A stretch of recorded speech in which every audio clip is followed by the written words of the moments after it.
Hello दोस्तों, नमस्कार। मैं संगमित्रा और स्वागत करती हूँ हमारे YouTube channel education with Sanghamitra. दोस्तों, आज 6 क्लास की एनसीईआरटी की बुक है जो ज्योग्राफी की, उससे कुछ इम्पोर्टेंट चीज़ लेकर आई हूँ मैं। जो ऐसा कोई भी पेपर नहीं है जिसमें आपको ज्योग्राफी से क्वेश्चन नहीं देखने को मिले। और दोस्तों, ये बहुत ही इम्पोर्टेंट है, आप देखिए एक बार। और टॉपिक है हमारा सौरमंडल में पृथ्वी। तो स्टार्टिंग से हम चलते हैं कि पूर्ण चंद्रमा वाली रात्रि क्या कहलाती है? पूर्णिमा। नई चंद्रमा वाली रात्रि को क्या कहते हैं? अमावस्या। सूर्य, चंद्रमा और वे सारी वस्तुएं जो रात के समय हमें आकाश में दिखाई देती हैं, उन्हें क्या बोलते हैं दोस्तों? उन्हें खगोलीय पिंड कहते हैं। क्या कहते हैं? खगोलीय पिंड। अब यहाँ से आपसे पूछा जा सकता है कि खगोलीय पिंड की परिभाषा बताइए, या खगोलीय पिंड क्या होते हैं। तो ये क्या होती है कि ये जो आकाश में, आसमान में जितनी भी चमकती हुई चीज़ें हैं, वो सभी हम क्या कहते हैं? उन्हें खगोलीय पिंड कहते हैं। नेक्स्ट है तारा। तारा किसको कहते हैं? गर्म व बड़े आकार वाले खगोलीय पिंड। इनकी अपनी ऊष्मा होती है, अपना प्रकाश होता है जिससे वो चमकते हैं, उसे हम क्या कहते हैं? तारा। तो सूर्य भी एक हमारा तारा है। सूर्य क्या है? एक तारा है। अब दोस्तों, अब यहाँ से पूछ सकते हैं कि तारों के, ये डेफिनेशन दे सकते हैं यहाँ पर, कि तारों के विभिन्न समूहों द्वारा बनाई गई आकृति, जैसे अर्सा मेजर को बिग बियर बोलते हैं, उसका भाग है। तो इसको क्या बोलते हैं? ये नक्षत्र मंडल कहते हैं। नक्षत्र मंडल का मतलब क्या है? कि तारों के विभिन्न समूहों द्वारा बनाई गई आकृति, जैसे स्मॉल बियर, है ना, और स्मॉल बियर, ये सप्तर्षि मंडल। स्मॉल बियर को क्या कहते हैं? सप्तर्षि मंडल भी कहते हैं। तो 7 तारों का एक समूह होता है जो कि अर्सा मेजर का ही भाग होता है।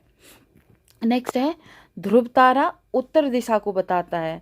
यानी अब यहाँ से पूछ सकते हैं, एक बार यूपी टेट में क्वेश्चन पूछा गया था कि ध्रुव तारा की जो दिशा है वो किस तरफ इंगित करती है। तो ध्रुव तारा हमेशा उत्तर की तरफ दिखाई देता है। नेक्स्ट है, हम सप्तर्षि की सहायता से ध्रुव तारों को जान सकते हैं। हम ध्रुव तारों को कैसे जान सकते हैं? सप्तर्षि के द्वारा जान सकते हैं हम। नेक्स्ट है ग्रह। अब ग्रह क्या होते हैं? तो खगोलीय पिंड जिसका अपना प्रकाश व ऊष्मा नहीं होती। ग्रह हम किसको कहते हैं? ग्रह को इंग्लिश में प्लैनेट बोलते हैं। तो खगोलीय पिंड क्या होते हैं? कि खगोलीय पिंड जिसमें अपना प्रकाश और ऊष्मा नहीं होती है, उनको हम क्या कहते हैं? ग्रह। और मैंने यहाँ पर आपको बताया था कि ये जो है, जितनी आसमान में जो भी चीज़ें हमें नज़र आती हैं, जिनका अपना अपना स्वयं का प्रकाश होता है, उन्हें खगोलीय पिंड कहते हैं। और जिनका कोई कोई अपना प्रकाश नहीं होता, वो दूसरों के प्रकाश से चमकते हैं, उनको क्या कहते हैं? ग्रह। उनको हम ग्रह कहते हैं। अब वेरी वेरी मोस्ट इम्पोर्टेंट है दोस्तों, ये है ग्रह। ग्रह जो है इंग्लिश में हम प्लैनेट कहते हैं। तो ये प्लैनेट जो है वो किस भाषा से लिया गया है? ये ग्रीक भाषा के लिया गया है। ग्रीक भाषा के टर्म है प्लेनेटाई, इससे बना है। इसका अर्थ होता है परिभ्रमण करना। क्या होता है इसका मतलब? परिभ्रमण करना, अर्थात चारों ओर घूमने वाला। अब दोस्तों नेक्स्ट है, इसके बारे में हम पढ़ते हैं कि एक हमारा सूर्य है। सूर्य के पास जितने भी ग्रह हैं, उनको हम ऑर्डरली हम देखते हैं। तो सूर्य के सबसे नज़दीक तारा क्या है? बुध है। फिर क्या है? शुक्र है। फिर क्या है? पृथ्वी, मंगल, बृहस्पति, शनि, अरुण और वरुण। तो ये इंग्लिश में भी देख लेते हैं। बुध यानी मरकरी, शुक्र यानी वीनस, पृथ्वी यानी अर्थ, मंगल यानी मार्स, पृथ्वी यानी जुपिटर, ये शनि, अरुण, वरुण। ठीक है दोस्तों, इसके बारे में अब वेरी वेरी इम्पोर्टेंट चीज़ ये है कि जो जो सूर्य के जो 4 जो ग्रह हैं, वो जो सबसे नज़दीक ग्रह हैं, वो किससे बने होते हैं? चट्टानों के बने होते हैं। और ये ठोस होते हैं। कैसे होते हैं? ये बहुत ही ठोस होते हैं। यानी कि सूर्य एक गर्म होता है।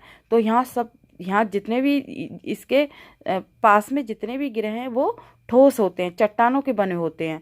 और तो इनको हम क्या बोलते हैं? जो सूर्य के नज़दीक, दोस्तों, सूर्य के जो नज़दीक ग्रह होते हैं, जो जो कि चट्टानों से बने होते हैं, उनको आंतरिक ग्रह बोलते हैं, यानी इंटरनल प्लैनेट। और जो सूर्य के ज़्यादा दूरी पर बने होते हैं, जो 4 ग्रह होते हैं जो सूर्य से सबसे दूरी के हिसाब से होते हैं, दूर होते हैं, उनको एक्सटर्नल प्लैनेट बोलते हैं। तो बृहस्पति हो गया, शनि, अरुण, वरुण, ये गैसीय ग्रह होते हैं। कैसे ग्रह होते हैं? ये गैसीय ग्रह होते हैं। और दोस्तों, ये मंगल और बृहस्पति के बीच में जो छोटे छोटे असंख्य जो इनकी कोई गिनती नहीं होती है, छोटे छोटे पट्टिका जो पाई जाती है, वो उनको हम क्या बोलते हैं? उनको क्षुद्र ग्रह बोलते हैं। क्षुद्र ग्रह कहाँ पाए जाते हैं? वो मंगल और बृहस्पति के बीच में पाए जाते हैं। आगे देखते हैं दोस्तों।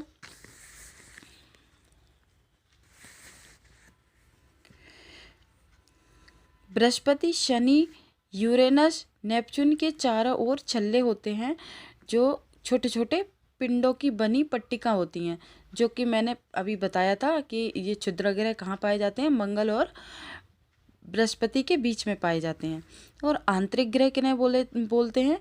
जो कि मैं बता चुकी हूँ अभी। आंतरिक ग्रह यानी पृथ्वी के जो नज़दीकी ग्रह होते हैं, बुध, शुक्र, पृथ्वी और मंगल, ये सूर्य के सबसे नज़दीक होते हैं, जो कि चट्टानों से बने होते हैं, इसीलिए हम इन्हें आंतरिक ग्रह भी बोलते हैं। आगे देखते हैं। बाहरी ग्रह यानी सूर्य से बहुत दूर बने होते हैं ये, और बहुत ही बड़े आकार होता है, आकार भी इनका बहुत बड़ा होता है, और ये गैसों के बने होते हैं, तरल पदार्थों से बने होते हैं। और यहाँ मैं बता चुकी कि क्षुद्र ग्रह जो है मंगल और बृहस्पति के बीच में पाए जाते हैं, जो कि उन्हें क्षुद्र पट्टिका भी बोलते हैं उनको शॉर्ट में। आगे देखते हैं दोस्तों। अर्थ इन अवर सोलर सिस्टम। तो सूर्य और हमारे ग्रह कितने हैं? 8 ग्रह हैं। सूर्य, 8 ग्रह, उपग्रह और कुछ अन्य खगोलीय पिंड जैसे क्षुद्र ग्रह और उल्का पिंड मिलकर ये सौरमंडल का निर्माण करते हैं। क्या सौरमंडल किनको बोलते हैं? उसमें सूर्य भी आ जाएगा, और जितने हमारे ग्रह हैं वो भी आ जाएंगे। उपग्रह हो गया, जितने ग्रहों के सैटेलाइट जो होते हैं वो आ गए, और छोटे छोटे ये खगोलीय पिंड हो गए, क्षुद्र ग्रह हो गए, ये सभी मिलकर क्या बनाते हैं? एक सौरमंडल बनाते हैं। आगे देखते हैं। इस सौरमंडल का मुखिया कौन होता है? सूर्य होता है। सूर्य क्या होता है? हमारे सौरमंडल का मुखिया कहलाता है। सूर्य जो सूर्य कैसे किस तरह से इसको बना है? तो ये अत्यधिक गर्म गैसों से बना होता है। किससे बना होता है? गैसों से बना होता है। यहाँ पर बहुत ही ज़्यादा हीट होती है, जो कि बहुत ही गर्म होता है। इसीलिए 4 जो प्लैनेट हैं सूर्य के नज़दीक ग्रह हैं, वो बहुत ही गर्म हैं और चट्टानों के बने होते हैं। इनका खिंचाव बल जो है गुरुत्वाकर्षण के कारण इसे सौरमंडल की तरफ अपनी ओर बांधे रखता है। आगे देखते हैं दोस्तों। सौरमंडल के लिए प्रकाश व ऊष्मा का एकमात्र स्रोत क्या है? हमारा सूर्य है। अगर सूर्य नहीं होगा तो हमारे पृथ्वी पर किसी भी तरह का कोई भी प्रकाश नहीं होगा। पृथ्वी से लगभग 15 करोड़ किलोमीटर दूर है। दोस्तों, यहाँ से हमें प्रश्न एक देखने को मिलेगा कि हमारी जो पृथ्वी है, पृथ्वी और सूर्य के बीच की जो दूरी है वो कितनी दूर है? यानी सूर्य कितनी दूर है पृथ्वी से? यानी 15 करोड़। ये 15 करोड़ दूर है। आगे देखते हैं दोस्तों। ग्रह जो है हमारे कितने हैं? 8 होते हैं, और सूर्य से दूरी के अनुसार हम क्रम वाइज देखते हैं कि बुध है, शुक्र है, पृथ्वी है, मंगल है, बृहस्पति है, शनि है, यूरेनस है तथा नेपच्यून है ना। तो ये 8 हो गए। नेक्स्ट आगे देखते हैं। ये 8 ग्रह सूर्य के चक्कर निश्चित पथ पर लगाते हैं। कैसे लगाते हैं? निश्चित पथ पर लगाते हैं और दीर्घ वृत्ताकार लगाते हैं, जिसे हम क्या कहते हैं? कक्ष कहते हैं। और शुक्र जो है, शुक्र को पृथ्वी का जुड़वा ग्रह कहा जाता है। इस शुक्र को शाम का तारा, भोर का तारा है ना, आदि नामों से जाना जाता है। पृथ्वी, क्योंकि ये पृथ्वी के आकार की तरह है। कैसा है ये पृथ्वी के आकार की तरह है। आगे देखते हैं दोस्तों। ये खगोल शास्त्री जो होते हैं वो खगोल शास्त्री किनको कहा जाता है? खगोल शास्त्री खगोलीय पिंडों का अध्ययन करने वालों को कहा जाता है। आगे देखते हैं जो कुछ शब्द जो हैं, शब्द की उत्पत्ति कैसे हुई है। ये दोस्तों एनसीईआरटी के हैं, सारी की सारी लाइनें एनसीईआरटी की है, मोस्ट इम्पोर्टेंट। ये जियोलॉजी का मतलब है पृथ्वी के अध्ययन, जियोमेट्री का मतलब है पृथ्वी का मापन, और जियोआइड मतलब होता है पृथ्वी का आकार के क्रम का। ठीक है, आगे देखते हैं एक रोचक तथ्य में देखते हैं कि नील आर्मस्ट्रॉन्ग जो थे पहले व्यक्ति थे जिन्होंने 21 जुलाई 1969 में सबसे पहले चंद्रमा की सतह पर कदम रखा था। आगे देखते हैं दोस्तों, और दोस्तों उपग्रह किसे कहते हैं? एक खगोलीय पिंड है जो ग्रहों के चारों ओर उसी प्रकार चक्कर लगाते हैं जिस प्रकार ग्रह सूर्य की ओर चक्कर लगाते हैं। इतना समझ में आ गया है? नेक्स्ट आगे देखते हैं मानव निर्मित उपग्रह क्या होते हैं। वो उपग्रह जो मानव के द्वारा बनाए जाते हैं, कृत्रिम पिंड वैज्ञानिकों द्वारा बनाए। इनका उपयोग ब्रह्मांड के बारे में जानकारी प्राप्त करने एवं पृथ्वी पर संचार माध्यम के लिए किया जाता है, और यह रॉकेट के द्वारा अंतरिक्ष में भेजा जाता है ना, ये अंतरिक्ष के द्वारा भेजा जाता है, पृथ्वी की कक्षा में स्थापित कर दिया जाता है। इन्हें क्या बोलते हैं? ये भारतीय उपग्रह, जैसे इनसैट हो गया, IRS हो गया, एजुसैट हो गया।